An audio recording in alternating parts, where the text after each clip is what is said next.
Okay, so picture this. You're completely alone, encased in this massive metal machine, roaring down an empty stretch of highway at like 3 in the morning. The only thing separating you from the vast, pitch black wilderness outside is a pane of glass and the dim glow of your headlights. Now, for most of us, long night drives are, just a peaceful way to avoid traffic. But for long haul truckers, the open road can actually transform into this completely unpredictable landscape of isolation and genuine terror.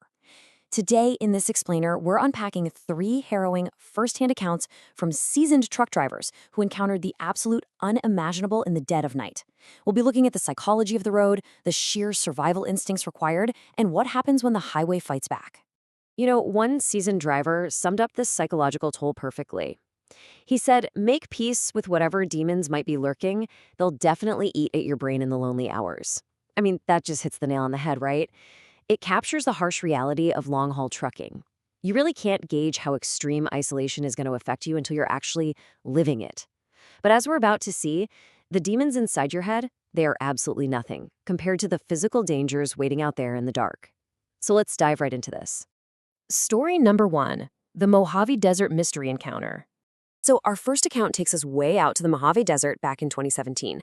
Imagine a pitch black night, just darkness in literally every single direction. The trucker is hauling a load of appliances, and he's relying on these really, really dim headlights. He's already straining his eyes, kind of debating whether he should just pull over, but he desperately needs the money, so he pushes on. Well, about an hour before sunrise, his headlights finally catch something in the distance. He slams on the brakes. Parked right in the middle of the road, like literally straddling the double yellow line, is this newer-looking red Ford Fusion with its hazard lights just clicking softly. The passenger door is wide open. It's warm, there's no wind, and it is dead silent. Now, initially, our trucker describes himself as a fearless guy. He knows his way around a bar fight, right? He isn't scared. He's just curious. Thinks maybe someone needs a jump start. But think about it. How would you react? He steps out of his rig into the eerie, windless desert, walks around the Ford Fusion and finds it completely empty. The keys are still in the ignition, but nobody is there. Instantly, all that tough guy confidence just evaporates. He starts whipping his head around, staring into the black void just past his headlights, fully expecting someone to charge at him. He goes from being totally self-assured to feeling this overwhelming, creeping dread. It's crazy how fast this whole thing escalates. I mean, at minute 0, he stops at the empty car. Driven by morbid curiosity, he decides to check the trunk, but it's jammed shut from the inside. So around minute 5, he actually crawls through the back seat to pop it open. And inside, he finds 3 squished garbage bags and a rope tying the trunk closed. He reaches out, he's maybe, 5 inches from the bags, and suddenly, at minute 6, the loudest gunshot he has ever heard rings out into the night sky. Boom. He slams his head against the car roof in pure shock, drops the keys, and sprints back to his semi.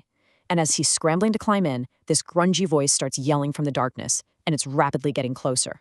So as the trucker is frantically throwing his rig into gear, actually stalling the engine because he's panicking so hard, his headlights illuminate the guy chasing him. It's a short, husky man with red hair wearing overalls and shin-high boots. In his left hand, he's holding a small shovel. In his right hand, an old hunting rifle. The man drops the shovel, waves his hands wildly, and yells for the trucker to wait. Obviously, our driver floors it. No way is he sticking around. And what follows is a terrifying 15-minute highway pursuit. The red Ford Fusion speeds up right on the semi's tail, honking aggressively before actually cutting in front of the massive truck and slamming on the brakes, literally trying to force a crash. It was only the sudden appearance of flashing police lights in the distance that caused the pursuer to veer off and disappear into the desert. To this day, that trucker has no idea if the man was burying a diseased animal or something much, much worse. All right, moving on to story number 2, the abandoned Ohio convenience store. This next account comes from a really new driver who ends up facing an entirely different kind of fear. So he's already completed an 8-hour trip, and he's pushing through a grueling 12-hour overnight haul from New Jersey to Indiana. It's super late, he's absolutely exhausted, and he reaches for a Red Bull, only to realize he forgot to restock. He is desperate for caffeine, so he pulls off at the very first stop he sees, somewhere in Ohio, only to find it's not a functioning service stop at all. It's an abandoned gas station with this dark, repurposed convenience store. He walks up to the store, fully expecting the door to be locked. Instead, it swings wide open into absolute pitch blackness.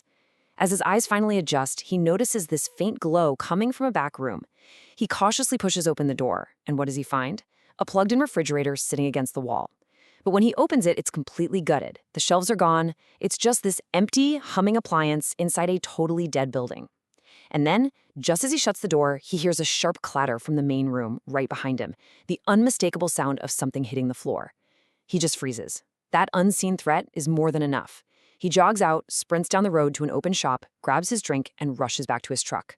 But as he's driving away, he glances back and notices the door to that abandoned store, the one he was 100% positive he had shut tight, is now standing wide open.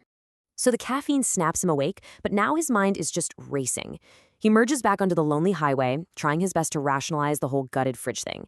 And that's when he looks up into his rearview mirror. The curtain separating his driving seat from the sleeper cabin in the back, it's billowing, it's moving. But here's the thing, he doesn't have the air conditioning on. There is absolutely no airflow in that cab. The sudden paralyzing realization hits him like a ton of bricks. Someone is inside the truck with him. Having no weapons, he discreetly types the nearest police station into his phone's GPS. For 20 agonizing minutes, with sweat literally dripping down his face, he's just sitting there, fully expecting a hand to grab him from behind or rip the steering wheel away at any second. He pulls up as close to the police station doors as he humanly can and practically leaps out of the cab. Within seconds, officers surround the semi, draw their weapons, and rip open the back. And guess what? It wasn't just one person hiding in his tiny sleeper cabin, it was three. Three individuals dressed in rags, wrapped up in filthy blankets. And one of the men was armed with two switchblades. They just stared menacingly at the driver as they were handcuffed, never speaking a single word. In a split second, the safest place he knew, his own truck, had become a moving trap.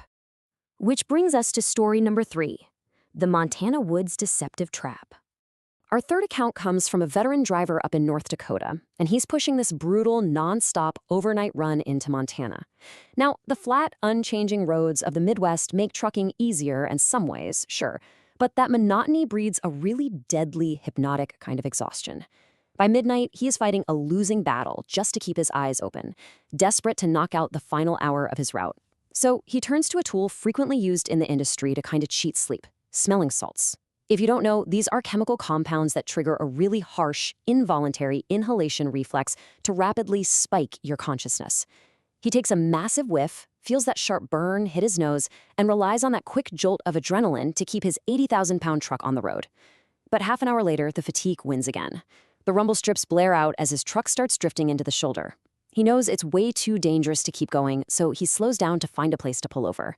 He is completely alone, surrounded by dense, pitch-black Montana woods on both sides. At a much lower speed now, his headlights cut through the darkness, and he sees something that just shouldn't be there. It's this sinister breadcrumb trail lying right in the middle of the empty highway. First, he rolls past a purple dress.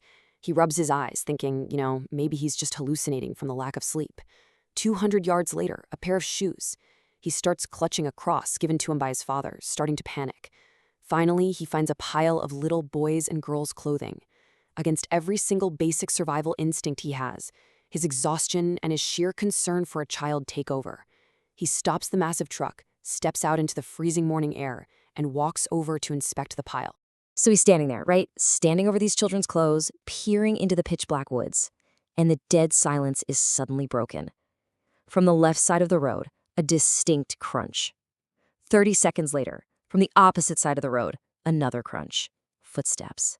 He immediately sprints back to the cab, but just as he grabs the door handle, this piercing, horrifying sound echoes through the trees. The scream of a young child. It completely paralyzes him. He's caught right in that terrible space between the primal instinct of flee and the moral horror of abandoning a helpless kid in the dark. And then a second, perfectly identical scream rings out. And it was that perfectly identical scream that gave the whole thing away. He jumps in, cranks the wheel, and points his blinding high beams directly into the tree line where the sound was coming from. And those lights expose the terrifying truth. 30 yards into the woods are 3 to 4 adults, and they aren't holding a child. No, they are holding a massive audio speaker. The headlights catch them just long enough before they scatter and duck behind the trees. They were literally using a recorded scream to lure him out of his safety zone. Before he can even process it to dial the police, a heavy object launched from the dark slams into the body of his truck. He floors the gas, and as he's tearing away, someone on the opposite side of the road hurls something else that violently cracks his passenger side window. Absolute nightmare fuel. So, surviving the lonely hours. We so often romanticize the open road as this ultimate symbol of freedom, but these source accounts paint a much, much darker picture of what happens when that freedom intersects with absolute, utter isolation. Whether it's a mysterious figure digging out in the desert, stowaways quietly invading a truck cabin, or an organized trap using our own human empathy as a weapon, the highway has its own set of rules. We're looking at these realities today not to cause panic, but to really highlight a systematic vulnerability. I mean, truckers are the lifeblood of our economy, yet they routinely have to navigate situations where they are totally unprotected from the bizarre and the highly dangerous. It really makes you reconsider the safety of your own vehicle, doesn't it? A locked door and a running engine might feel like solid armor, but out in the middle of nowhere, they are incredibly fragile barriers. So I'll leave you with this final question to ponder. The next time you find yourself driving down a lonely stretch of highway at 3 a.m., what unseen dangers are lurking just beyond your headlights right now? Thank you for exploring these unsettling true counts with us in this explainer. Keep your eyes on the road, always trust your instincts, and please stay safe out there.